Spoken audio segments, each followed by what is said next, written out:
Assalamualaikum warahmatullahi wabarakatuh. Berjumpa kembali dengan saya Dion Prabowo. Alhamdulillah malam hari ini saya sudah sampai di tempat salah satu 9 para wali songo. Dan sekarang kita berada di daerah Ampel, dan di sini ada salah satu makam wali songo bernama Sunan Ampel. Dan kita melihat di belakang ada Masjid Ampel. Sunan Ampel pada saat sebelum datang ke Surabaya ini, beliau sempat datang hijrah ke Palembang dan sempat mengislamkan Adipati Palembang bernama Adipati Damar. Dan setelah beliau sampai di Palembang, beliau sempat juga dakwah ke daerah Tuban dan sempat juga berhubungan baik dengan Prabu Brawijaya. Prabu Brawijaya pada saat itu adalah seorang Raja Majapahit yang begitu kerajaan besar, dan beliau hubungannya cukup baik dengan Prabu Brawijaya. Walaupun Sunan Ampel mendakwakan Islamnya, tapi tidak memaksakan para masyarakat untuk memasuki Islam. Dan yang paling terkenal, Kanjeng Sunan Ampel mempunyai filsafah di daerah sini, atau ajarannya yang disebut 5 moh. Moh main, tidak berjudi. Moh ngombe, tidak minum. Moh maling, tidak mencuri. Moh madat, tidak menghisap madat. Dan moh wadon, tidak bermain perempuan. Nah, ajaran-ajaran inilah akhirnya berhubungan juga dengan masyarakat setempat, sehingga masyarakat setempat menerima Islam dengan bijak.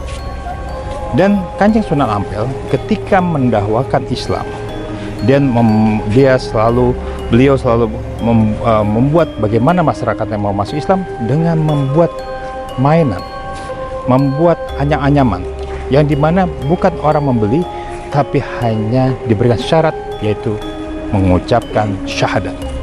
Itulah cara dari Kanjeng Sunan Ampel ketika bekerja sama dengan masyarakat setempat, lalu berhubungan baik dengan Prabu Brawijaya, sehingga disitulah hidup kerukunan umat yang ada di Surabaya ini hubungannya berlangsung baik.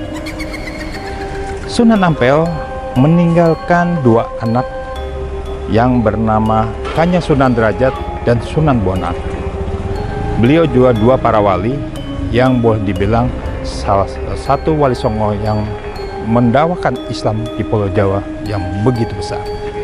Dan sekarang kita akan memasuki Masjid Sunan Ampel. Mari kita ikuti dan kita lihat di dalam.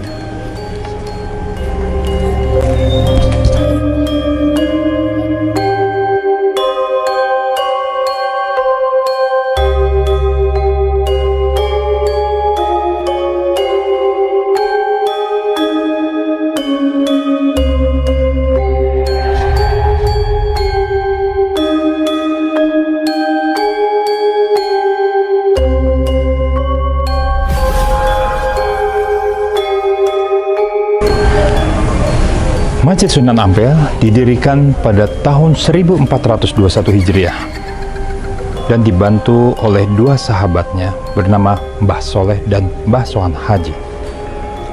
Di daerah Masjid Ampel dulu didirikan namanya pesantren Ampel Denta, yang dimana masyarakat setempat tadinya di daerah sini hanya orang-orang yang beragama animisme, dinamisme, Hindu dan Buddha. Ketika Sunan Ampel datang ke Ampel Denta, beliau mendakwakan agama Islam. Dan masyarakat setempat di sini menerima Sunan Ampel sebagai sunan yang berdekat dengan masyarakat.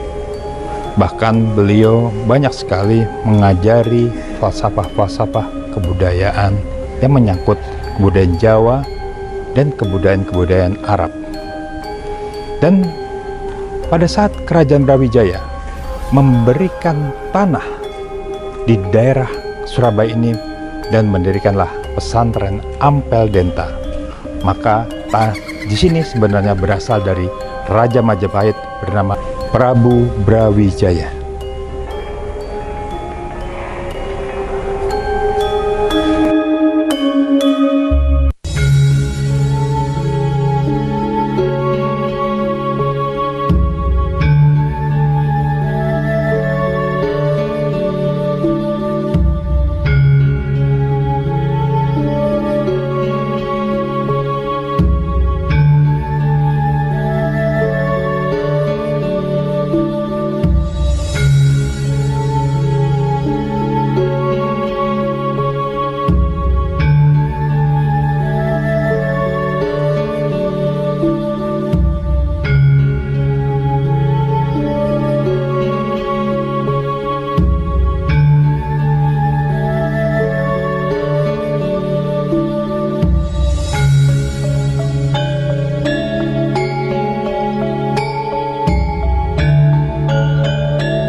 kita sudah melakukan doa di makam Kanjeng Sunan Ampel, dan disinilah makam-makam berada. Di makam Sunan Ampel ini juga ada beberapa makam, yaitu makam Sun Haji dan makam Mbah Soleh, dan sini juga ada makam Mbah Bolong. Dan kita tahu bahwa makam-makam ini sudah berumur ratusan tahun dan dijaga tepatnya yang oleh pemerintah setempat. Dan kita berharap bahwa makam ini bukan meminta para penziarah minta makam, tapi minta pada Allah Subhanahu wa Ta'ala, dan tempat makam yang menjadi situs, boleh dibilang situs purbakala juga, dia akan tetap dilestarikan sebagai lestari budaya Islam. Sampai berjumpa kembali di tempat makam Sunan Ampel, dan kita akan melanjutkan tempat ziarah kita ke makam Sunan Giri. Assalamualaikum warahmatullahi wabarakatuh.